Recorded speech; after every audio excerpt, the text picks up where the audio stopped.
Welcome to everyone joining us from across Australia and indeed around the world for this very special event in the Talking Foreign Affairs with Adil Carter series. My name is Adil Carter and I will be your host today. We are honored to be joined by former United Nations Secretary General, His Excellency Ban Ki-moon, to talk about his exciting new book, Resolved: Uniting Nations in a Divided World. This event is in partnership with the Young Australians in International Affairs and the United Nations Association of Australia Young Professionals Network.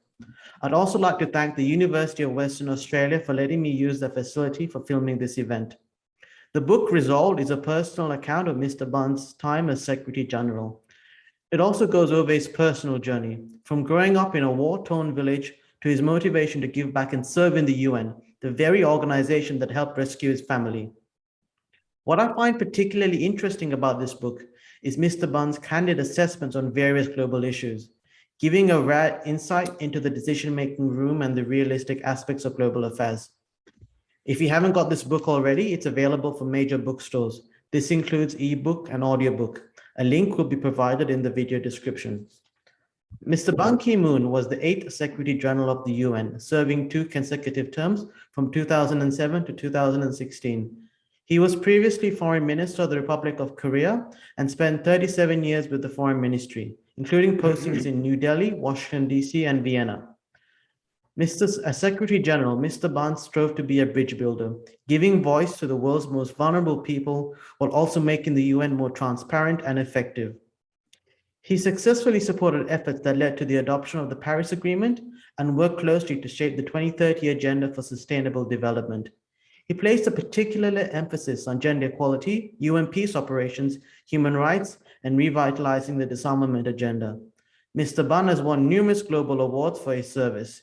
Even today, he continues to dedicate his time to serve in various global leadership roles, including as chair of the International Olympic Committee's Ethics Commission and co-founder of the Ban Ki-moon Center for Global Citizens, a not-for-profit center that seeks to empower women and youth. The way this event will work is that Mr. Ban will start with his opening statement of around 5 minutes before we go to Q&A. Thank you to all of those that submitted in questions, and we will do our best to go through all of them. Mr. Ban, thank you so much for joining us. It's truly an honor, and over to you. Thank you, Mr. Adil Carter, and distinguished members of the UN Association of Australia. Ladies and gentlemen, thank you for your kind welcome. It's my great honor to take part in Talking Foreign Affairs with Adil Carter. I'm particularly pleased to have an opportunity with the young professionals and students to get involved in global affairs and the UN Association of Australia Young Professionals Network. I would like to share my life story and philosophy with you today. I hope my memoir, Resolved: Uniting the Nations in a Divided World, inspires possibility, drives forward ideas and action, and ultimately encourages people around the world to become global citizens. As you may know, I grew up in the colonial era, lived through the Korean War in the 1950s, came of age amid the terrible poverty, and witnessed my country grow out of dictatorship and toward a stable and prosperous democracy with the help of the United Nations. Without this experience, I would not be here where I am today. It shaped my life, my work as a diplomat for almost half a century. You could say I'm a child of war and the product of multilateralism. When I was only 18 years old, I, together with some young people from different countries, were invited by the American National Red Cross Society to the United States. And I traveled with my friends to Washington, D.C., where our group met the then President John F. Kennedy at the White House. He told us, among many things, we were one human family and national boundaries didn't mean much. Then he said, only one question mattered. I quote, whether you are ready to extend your helping hand. I was ready. It was August 29, 1962, the day I discovered my destiny. I have worked as a Korean diplomat for 37 years, now as a global diplomat for 10 years. It's almost 50 years in service to my country, including intermittent negotiations with North Korea and my tenure at the United Nations. As the UN Secretary General, I worked to build consensus among 193 member states to support plans to invest in sustainable development, quantifiable targets addressing the climate crisis, and programs to improve women's health and empowerment around the world. The Paris Climate Change Agreement and the SDGs negotiations were so powerful because they created synergy based on global partnership. To continue these agendas, I cannot stress enough the importance of the role of young people, many of whom will live mostly to be 100 years. We must invest in their skills, health, and compassion if they are to be global citizens working for a better future for all, while leaving no one behind. As for me, I'm still consumed by my passions, particularly the climate crisis, women and youth empowerment, and sustainable development. In fact, I'm working as hard as when I was the Secretary General of the United Nations. I first founded Ban Ki-moon Center for Global Citizens in Vienna, Austria, together with the former President of Austria, Heinz Fischer. I then established the Ban Ki-moon Foundation for a Better Future, where I am now speaking from, in Seoul, Korea. Those two foundations mutually reinforce my work. I'm also working as a chairman in several international organizations.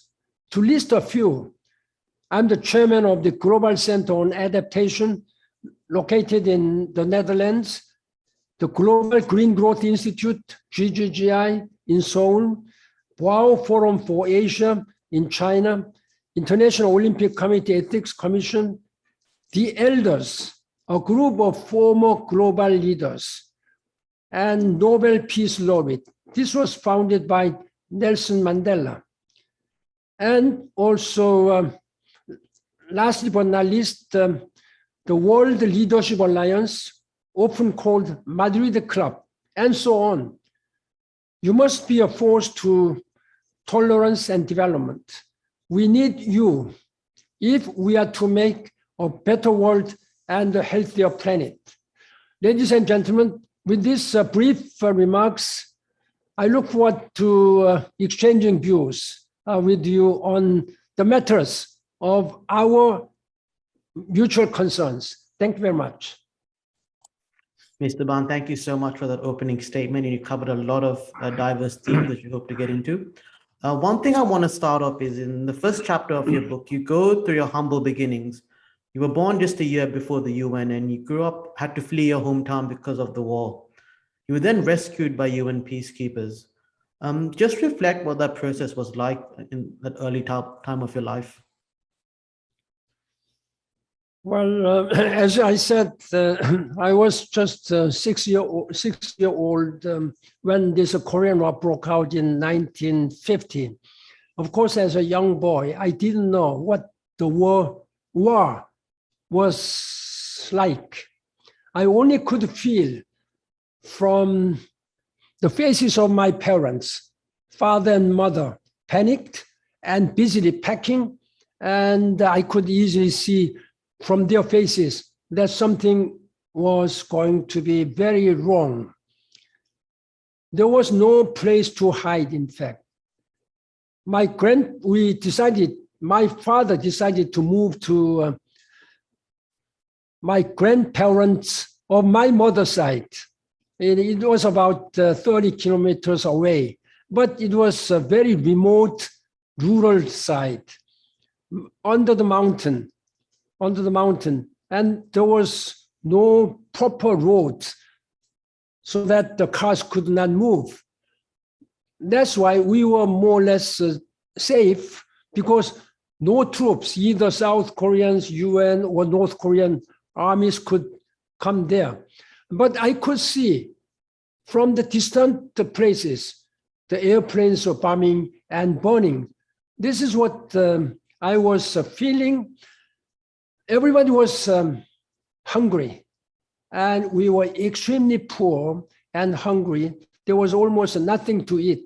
I saw my grandparents, my uncles, and my father.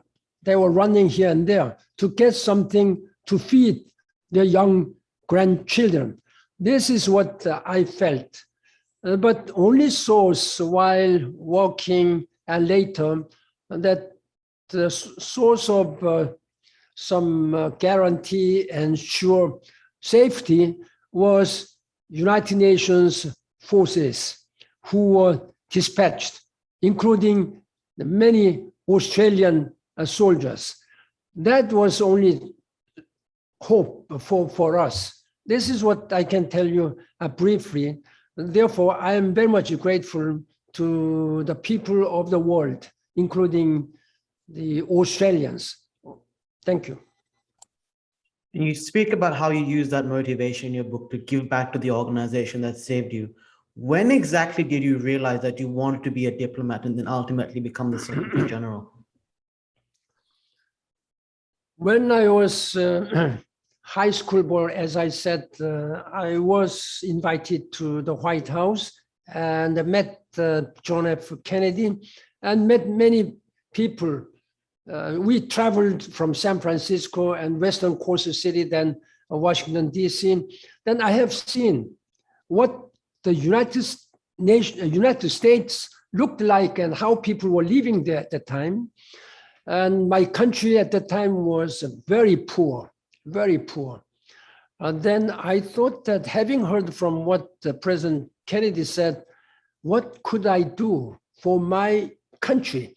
I never thought about my future job as a Secretary General of the United Nations. I just wanted to do something for my country, Korea.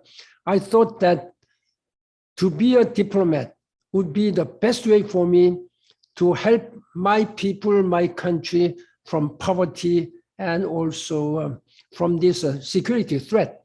That's why I decided to major international relations in Seoul National University. Then I applied for my job in the Ministry of Foreign Affairs. I was lucky to be admitted and to serve for my country. Thank you. Keeping on that note and similarly going to the responsibility to protect doctrine, given what happened in Libya and then followed with Syria, what do you think is the future for this norm? This is quite sad and heartbreaking, having seen that the international community has not been able to resolve this Syrian crisis. And even though the Gaddafi was killed and there was a new regimes, democratic regimes, but still the people are now suffering from all these internal conflicts. I have been speaking while in office many times with Syrian President Assad. Please do take care of your people. Please listen to the voices of your own people, what their challenges, their problems are. But he has never listened to the voices of the people. That is what is happening in most of the world now. I have spoken very strongly with Colonel Gaddafi while he was leader of Libya. he was killed by his own people because he was not respected. He could not stay in power, in fact. This is what happened in Libya, but in most of the dictatorial countries and most of the countries in conflict, the United Nations, while trying to help resolve the crisis, but it has some certain limitations. That is what I am still feeling, that my hearts are still broken and heartbreaking. The United Nations should do much more. And for that, the United Nations should be united. The subtitle of my book is Uniting the Nations. Normally say we are United Nations. That means nations should have already been united. But we are still in the process of uniting the nations in a divided world. So it really requires some common vision by the world leaders, and also solidarity and compassion. Then I think they can do much more better for their own people and for the people who are suffering from all these dictatorial regimes. Speaking of uniting, one theme I found very interesting is there's a chapter where you talk about how you use sports as a tool for sports diplomacy, uniting countries through sports. And I know under your term as Secretary General, the International Day of Sport and Peace was created. You speak a lot about the idea behind a unified Korea hockey team for the Winter Olympics. Just share with us what that idea was like and what it was like seeing sports bring these two countries that are usually enemies together on the sporting field. There are many ways and many tools, means to promote peace and reconciliation, harmony. But I think among all these tools, sports may be the one which can really instantly, spontaneously bring about the excitement and emotions and the power of unity. So there is nothing like sports. That is why sports can play a very important role to promote harmony, unity, and solidarity, and also raise power and energy. That's why I have been working very closely with the leaders of International Olympic Committee and sports organizations. The first, we began working with IOC, International Olympic Committee. Look at all these very dramatic, exciting scenes. There, you don't have any disagreement. You are working very hard, running very hard for reaching the goals, whatever goals you may be. This is what the power of sports I have been experiencing. And that's why the General Assembly of the United Nations designated that was 2013, if my memory serves me correct, 2013, General Assembly of the United Nations designated April 6 of every year as the International Day of Sports for Peace and Development. This was a good initiative during my time working with the president of IOC. I'm very proud. Look at such very emotional and moving scenes when both South and North Koreans were marching during the opening ceremony of Sydney Olympic in 2000. For the first time, both South and North Korea, who have been confronting each other, they marched into Sydney Olympic Games. Now, just a few years ago, 4 years ago, 3 years ago, 2018, during Pyeongchang Olympic Games, again, both the South and North Koreans marched under one Korean flag. That was most applauded, most dramatic and emotion, and also moving scene, which the sports has created, in fact. Therefore, I am really asking that the parties in conflict, they should really try to do that. There is a very famous story, even though I do not remember the date, during the Second World War, 1 year, both the German soldiers and United Kingdom, UK soldiers, they were aiming each other. But on a Christmas Eve, they decided to have a Christmas truce. So both teams came out and they both celebrated Christmas Eve playing football, soccer. Then that was reenacted at the United Nations while I was the Secretary General. Then ambassadors of the United Nations, of course, there is no enemy or friends, but they were divided into two and they reenacted these scenes. So those are something very moving, and how sports can really unite people, how UN and how sports can unite the divided world. That's one very important thing. And I'm also, in that regard, I'm very proud to serve as a chairman of the Ethics Commission of the IOC, but I'm really working very closely with member states of the United Nations and IOC members. Thank you, and I hope a lot of future leaders are listening to your advice and take it on board when they are in positions of power. You speak about building connections, and I want to move to your chapter on negotiation, which is one of my favorite chapters.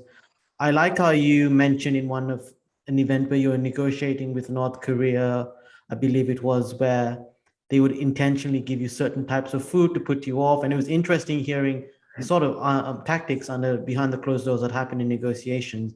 You've gone a lot in your chapter about how you like to build personal relationships with people, meeting people face to face, flying to a certain country to negotiate a topic. Given the situation with COVID and we're having a lot of negotiations online, this virtual aspect of diplomacy, how do you think this is going to impact diplomacy overall? Will it make it more difficult to solve certain issues?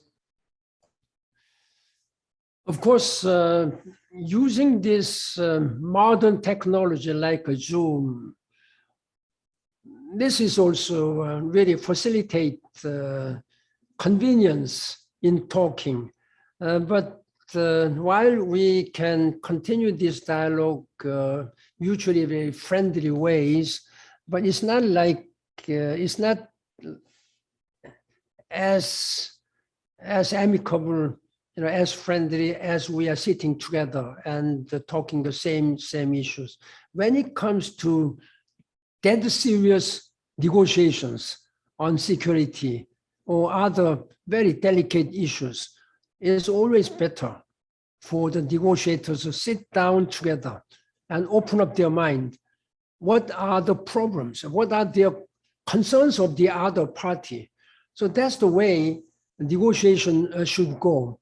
Of course, you can do it even signing ceremony through Zoom, but it's not like you are doing in place, in the same place. I myself was negotiators, one of the negotiators with North Korea in early 1990s, when there was North Korean nuclear development program was, known. So I was very proud to have been able to negotiate with North Korean counterpart and sign the historic, the joint declaration between the South and North Korea on the denuclearization of the Korean Peninsula in 1991, December 1991. Now, after exactly 30 years, since 1991 until 2021 now. What has happened now? North Korea, without keeping promise, which they declared to the world that they will not manufacture or test, produce nuclear weapons, and they would not deploy or receive and also export, etc., etc. There were very clear, unambiguous clauses that they will not produce nuclear weapons. Now they have become almost de facto nuclear weapon states. They have tested 6 times. There is no country in the world who has tested nuclear weapons 6 times in 20th century now, 21st century. Still, all the negotiations between Korean leaders and even with the United States. For example, Korean President Moon Jae-in had 3 summit meetings with his counterpart of North.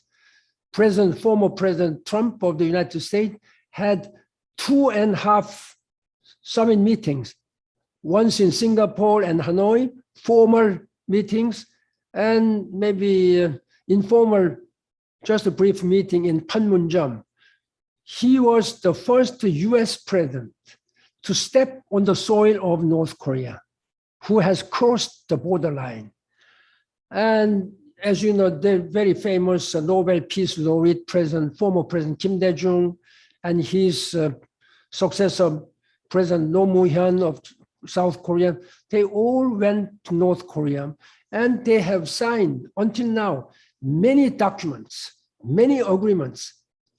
Each time, every agreement was historic, highly hailed by the international community, and highly exciting for both the South and North Korean people, even for world people. But all these agreements have not been kept, not been implemented, only by one-sidedly, North Korea. That is why we are still suffering from this. Therefore, the international community should send a single, clear, and strong message to North Korean leader. Even just the day before yesterday, North Korea tested this cruise missile. This is a very serious provocation now. So when all these agreements are not kept, then how can we have confidence in that? And therefore, I'm really urging that North Korean leaders and authorities, that they should listen to the voices of the people, so that the Korean people can really reunite after division since 1948. Thank you. And I want to move a bit later on in the book to another key theme of your time in office is your push for gender equality. Most famously, you created the UN Women entity.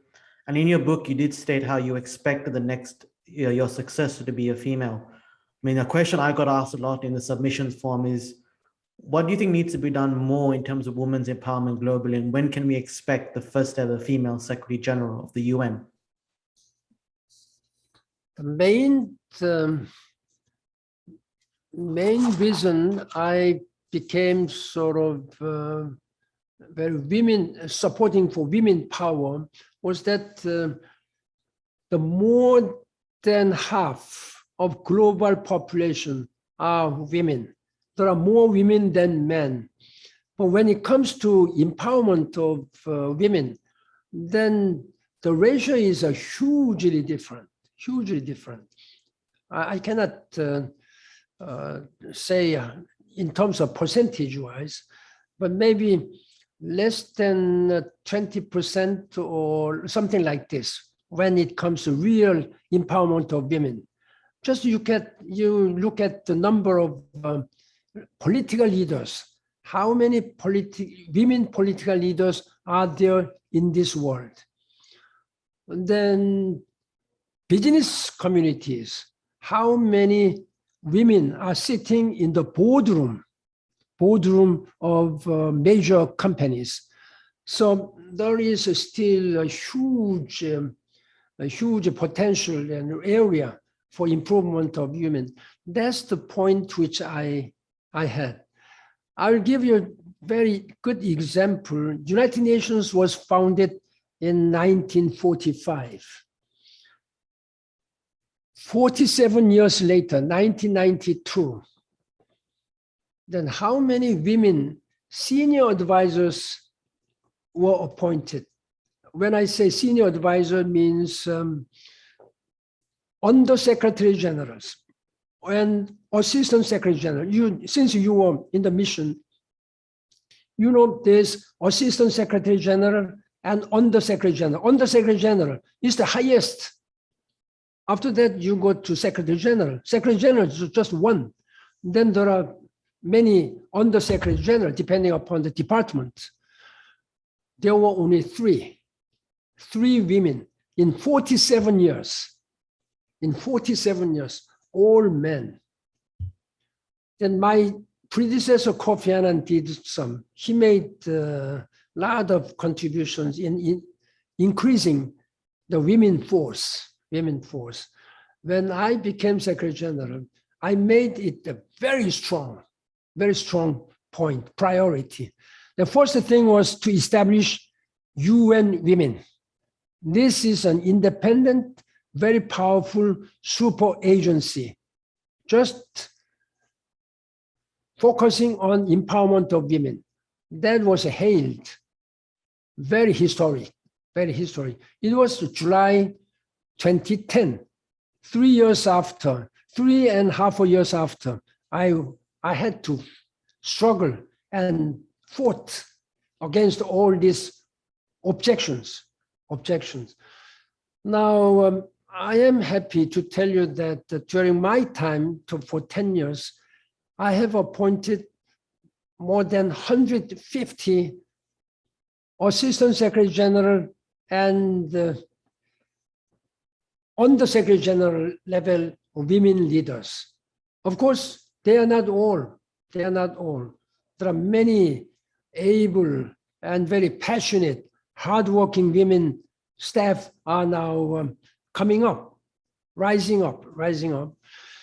There is one private foundation, the NGO called Asia Initiative, located in New York. Immediately after my retirement, they established an award taking after my name. There's a Ban Ki-moon Award for Women's Empowerment. So this year is the 5th year, and every year they have been awarding the leaders who had been working hard to empower women. Mostly they have been giving this award to women leaders like Gloria Steinem and also Jane Goodall, and even Chelsea Clinton. Even though she is young, we really wanted to use her celebrity names. And for the first time in 5 years, and this year we appointed a man who has been working hard to empower women. His name is Paul Polman, who was chairman of the Unilever, Dutch, a very international company. Those are something which I can tell you. Then I've been speaking to many global leaders. How many women ministers, cabinet ministers do you have? This has been my usual questions to world leaders. How many women parliamentarians are there? Or something like this. So I just focused on political empowerment. If women are sitting in the political position, then they can do much better, more effective way, rather than in business. And then the very famous magazine Forbes, a few years ago, they made some study.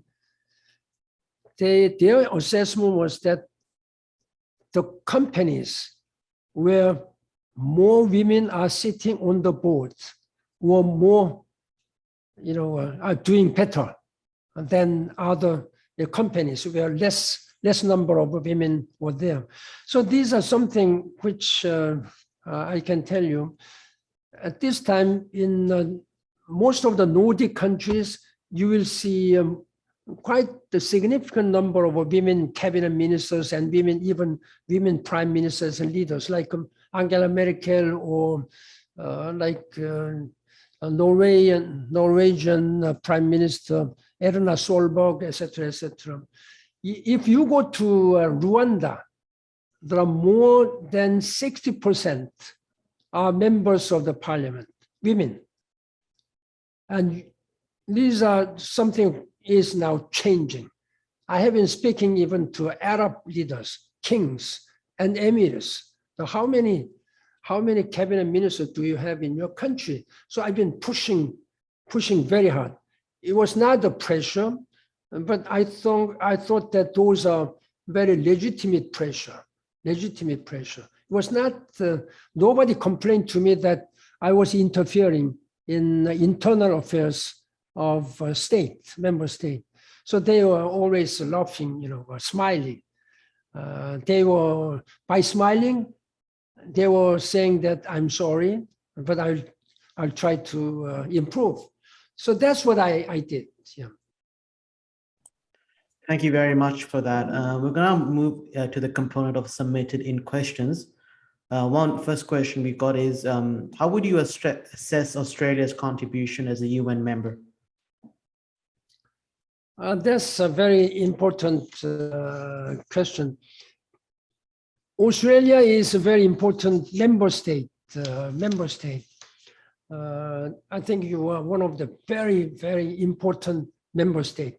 Every member state should be equal, but there are some member states who do better than other countries. In that regard, I fully support. Australia contributes to support the United Nations through financial contributions. Then you belong to one of the 10 largest financial supporting countries, and you also provide highly trained and professional staff, civilians, military, and police. These are something which during my time, I hired one former police chief of Australia as the head of security and safety of the UN department.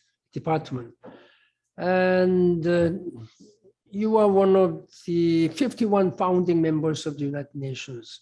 And you have taken 5 times very important mission as a non-permanent members of the Security Council. I understand that Australia is aiming to be elected, campaigning for 2029 and 2030 the Security Council seat. That I hope all the best. I'm sure that you'll be elected. And you have been also very active in Human Rights Council.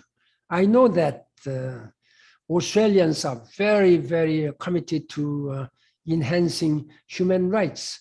So that until last year, you were Human Rights Council members. Then you have been sending many of your young soldiers, men and women, to Cyprus and South Sudan and East Jerusalem, and if I may say personally, as a Korean citizen, you have sent at the request of the Security Council during Korean War, more than 15,000 soldiers, where more than 350 people sacrificed, with a lot of more than 1,000 people were wounded. So these are very noble sacrifice and contribution for peace and security of the world. Because of the support of United Nations forces, that's why I'm now able to speak to you now. And that's why Korea was able to overcome this abject poverty. So Korea is just a very rare case of transcending all this from poverty to OECD membership. So I really thank you, and I hope that Australian citizens will continue to contribute to the work of the United Nations. And I know that during last 75 years of UN history, you have been really sending a lot of people to all the conflict zones. Thank you very much. Thank you very much. I'm sure a lot of people will be really glad to hear that. The next question I got was actually a very interesting one. This person asks, what was the most challenging speech you had to give as UN Secretary General, and why? Wow, that is quite difficult. You'll be surprised how many times I have made speeches during my tenure time. So I don't know what I can tell you. I think my two acceptance speeches, one at the beginning of my first term and another second terms, and my appeal to the United Nations member state in Paris climate agreement. And so these, I feel proud that I have been really trying to send out strong, at the same time convincing and passionate message to the world's people. And I feel proud that member states have listened to my continuous appeal to. There are some, the United Nations has selected the best 100 speeches in a single handbook. Maybe you may check when this the selected speeches of the Secretary General Ban Ki-moon, etc. So this is what I can tell you. And there was some speeches when I was making really heartbreaking, messages when the UNDP in Algeria in 2007, December 2007, was bombed by terrorist attacks. And I immediately flew to Algeria. At that time, 17 or 18 UN staff were instantly killed with all this building collapsed. There I was speaking to the UN staff as well as bereaved family members. I was crying and I could not continue my speech. It was really heartbreaking. All those, there were many moments when I was really crying. Sometimes there are not many times where I was happy, because the tendency is that when you are happy, that means there is no problem, no crisis. The UN is always there, whenever there are some crises, there are some problems. Then I never missed such opportunities to rush to the scene of problems. Each time I really appealed and I expressed my concerns and strongly urged unity, solidarity, and compassion and human rights, etc. Thank you very much for that. Next question we got asked is, global issues such as COVID-19 and climate change have increased the demand and urgency of global governance. However, it's been argued that effectiveness and efficiency of international intergovernmental organizations is hindered by gridlock. Do you believe this to be true? And what measures do you believe are required to secure intergovernmental organizations' potential? And I will just link this in because we're approaching time to another question. A person asked in regards to the P5 and how the veto power is affecting Security Council efficiency. So I guess two questions into one. We are now experiencing unprecedented during last 1 century, a COVID-19 pandemic. We had that kind of some pandemic 100 years ago, the Spanish flu, where almost one third of European, people died. So it was a hugely tragic. And now we are now suffering almost 2 years. We are now closing to 2 years since the COVID-19 pandemic erupted.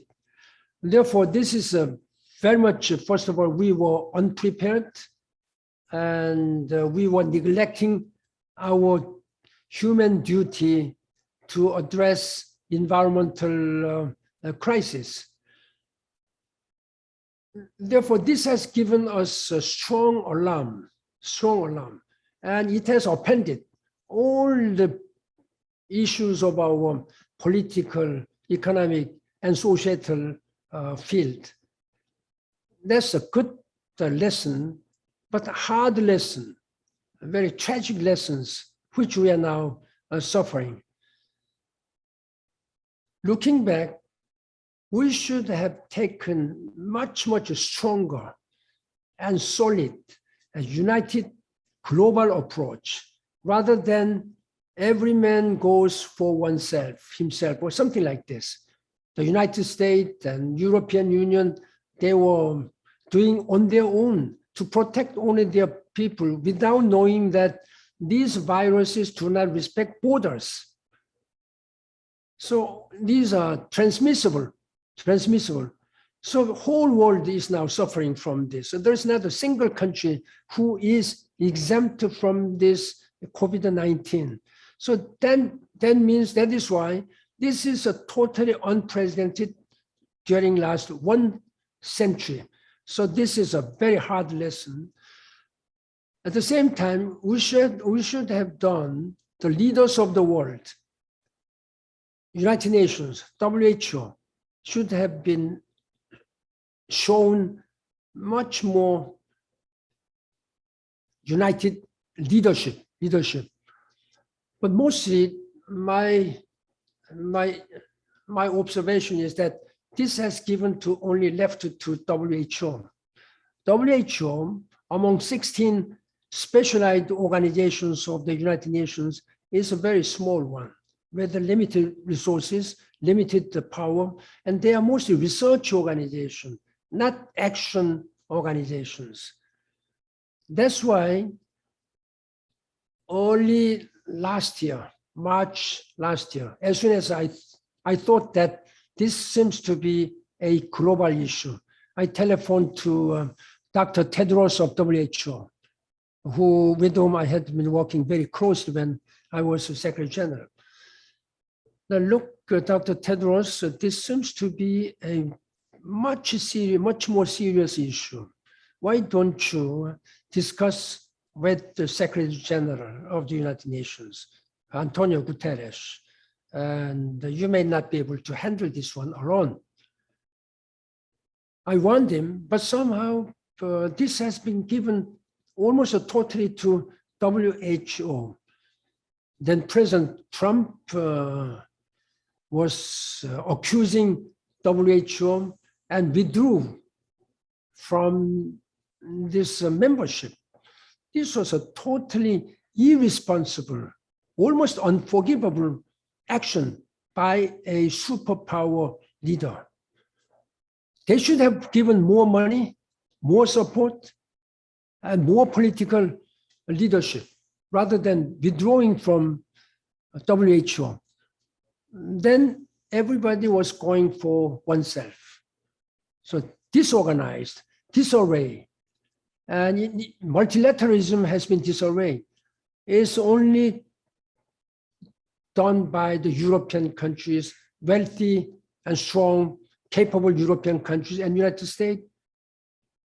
Then Korea is also one of the wealthy countries.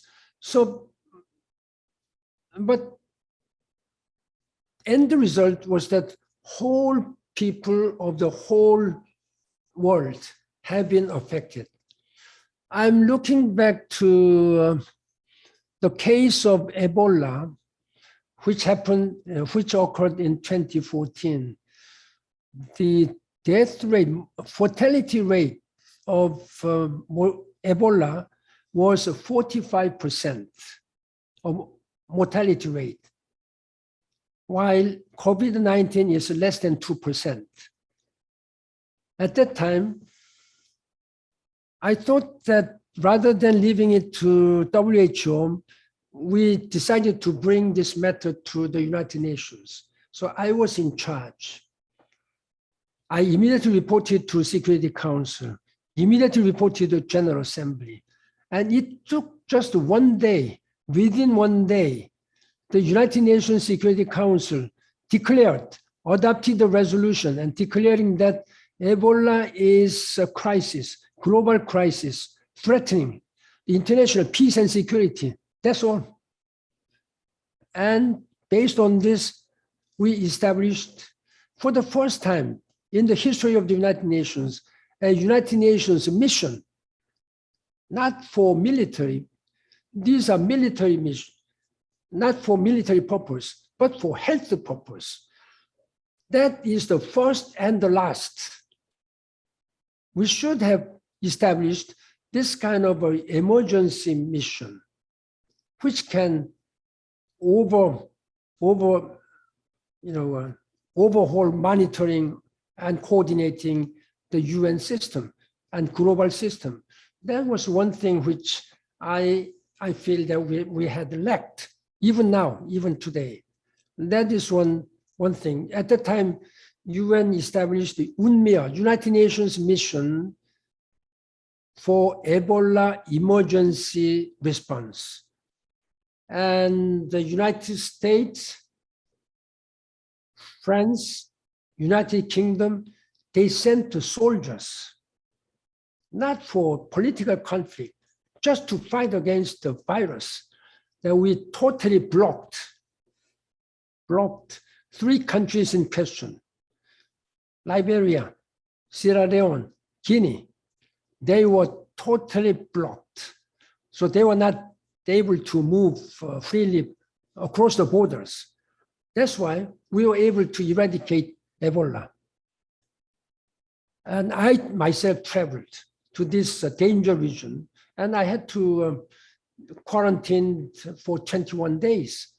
These days you are quarantined 14 days, but at that time, the quarantine period was 3 weeks. Of course, for me, I was given light quarantine, but it was very strictly enforced. So this is something which we have to look back, the lessons, what had happened. Moving on to the next question on climate change. And just before we go, I just want to say in your book, I really enjoyed reading about your trip to the Solomon Islands and Kiribati and seeing the dangers of rising sea levels. The question is, you helped achieve the Paris Agreement during your time as UN Secretary General. How was it like trying to reach consensus among all the UN member countries? It was very hard, but I was persistent. I was persistent from the beginning. I took over my job officially January 1st, 2007. Until that time, there was a Kyoto Protocol, which became effective in 1997. So it was exactly 10 years after I raised these climate issues. During the last 10 years, what had happened? Kyoto Protocol, US was not a party, and Canada withdrew. and the highly and highest greenhouse gas emission countries like China, India, Brazil, South Korea, and all these major emitting countries, and they were classified in Annex 2. So they were not obligated to reduce greenhouse gas emissions. The US is number 2 emitting countries. US was not a party. So this is almost a dead treaty. So we thought that we need to have a very strong and which is an enforceable treaty. That's why I began working with the President Bush at the time. President Bush was not cooperative and was not convinced, as President Trump was. But later, I'm grateful to him that he listened to my advice, to my argument, and he finally tried to support since 2007. But after that, he left, and we had the President Obama. And I began working with the President Obama. At the beginning, he said that he could not get support from the Senate, Republican Senate, etc., etc. Then it was very important to have both the United States and China work together because they are still number 1 and number 2 emitting countries. If you add up 2 countries emitting ratio, that becomes a 42%. 42%. So it's a mostly major 10 countries who are emitting heavily. So it was critically important to have China on board. Of course, US leading. And that's what I did. Then I've been reaching out to European Union. Of course, European Union were all on board. And I was reaching out to major developing countries like BRICS countries, like Brazil, South Africa, India, all these, 6 countries. It took 9 years. Of course, there were up and downs in our negotiations, and there was one devastating failure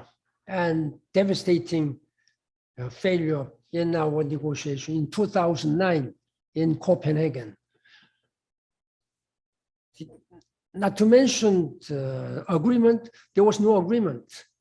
We were only able to save some understanding, information paper. Then since 2010 and 2011 in Durban, South Africa, I emphasized that we must have a target year by 2015. So there was an agreement in 2011 that by 2015, we must have a treaty agreed. Then 4 years, we've been working very hard. Then the OECD countries declared that they will provide $100 billion a year, every year to developing countries, science and technological development, etc. So it was important to have all developing countries on board. Finally, we were able to have agreement on December 12, 2015 in Paris. That was quite historic, but it was not as hard and it was not as easy as I'm now talking to you. It was a very hard and consistent negotiation. Even I appeal to Pope Francis, who has given us very strong religious voice. Laudato Si, he issued a decree to all 1 billion, more than 1 billion Catholic church goers. then I'm still grateful to many world leaders who really showed their strong support. That is why we are here. Then, now the problem is that the agreement is done, but implementation is much more. The most recently, the IPCC, Intergovernmental Panel on Climate Change, the recent assessment report clearly warned us that we have only 0.4 degrees Celsius left out of 1.5 degrees. So can we meet this target, 0.4 degrees by 2050? By 2050, it may not be possible. That is why we are now working very hard that the older countries in the world should achieve what we call net to zero, carbon neutrality 2050. This is our huge target. They say that it may not be possible, but we have to do it. There is no such impossible things. If we unite together, if we put our hands on the deck together, that is what I expect the COP26, which will be held in Glasgow this year in November, must really generate a political will and agree upon this, the roadmap to carbon neutrality by 2050. For that, there is some halfway by 2030.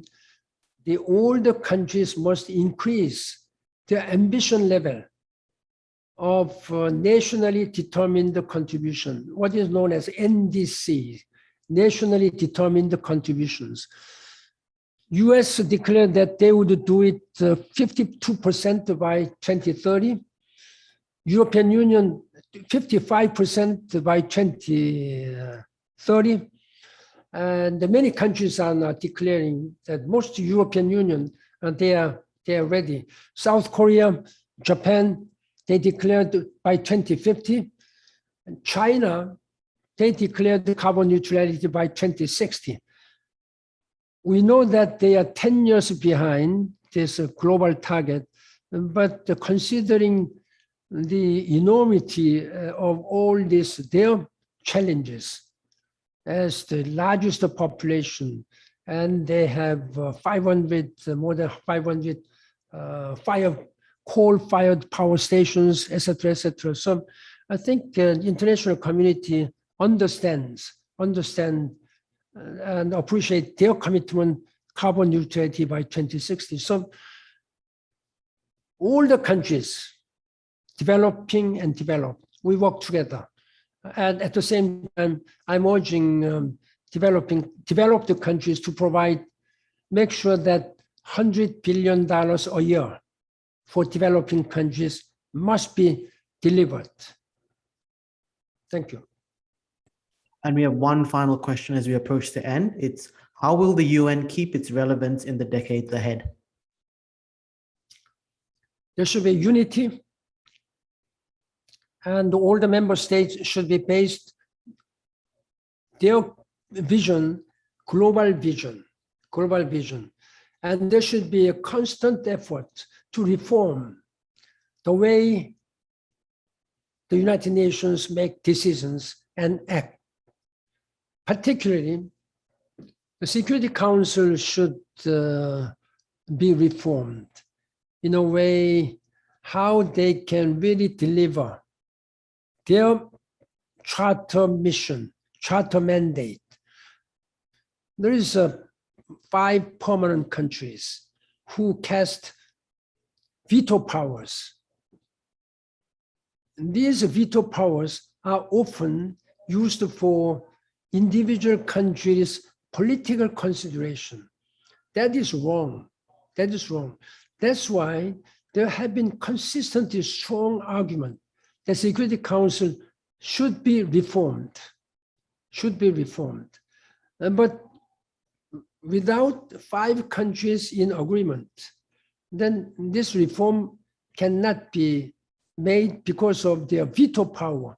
Just one country, one permanent member state can kill everything. Then these veto powers should be used in a proper way, without any domestic political consideration. More than, quite often, this has been used for their domestic consideration, political consideration, and or power rivalry consideration. So this is wrong. So I have been speaking out as a Secretary General that if you continue to act like this way, you will lose the confidence and trust among the member states.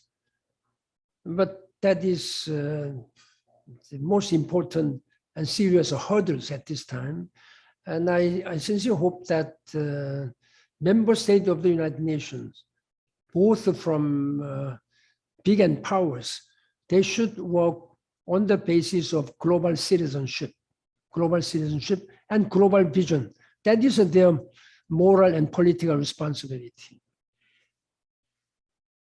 Your Excellency, Mr. Ban Ki-moon, this has truly been an honor. I'm sure everyone listening has got a lot of insight into your wisdom. We really appreciate your time. We know you're very busy, especially with the new book out, and we would like to thank you for joining us. Thank you very much. It has been a great pleasure and honor for me to be with you. I hope whatever we discussed today will be very helpful to raise global citizenship in you. And you are the future leaders of our society and of our world. So world is in your hands. So be ambitious and have a global vision with passion and compassion. Thank you very much. Thank you. Thank you everyone for joining us. We were discussing His Excellency Mr. Ban Ki-moon's new book, Resolve: Uniting Nations in a Divided World. The link to purchase will be provided in the video description. Thank you very much to the UN Association of Australian Young Professionals and the Young Australians in International Affairs for co-partnering this event. And we hope you have a great rest of the day.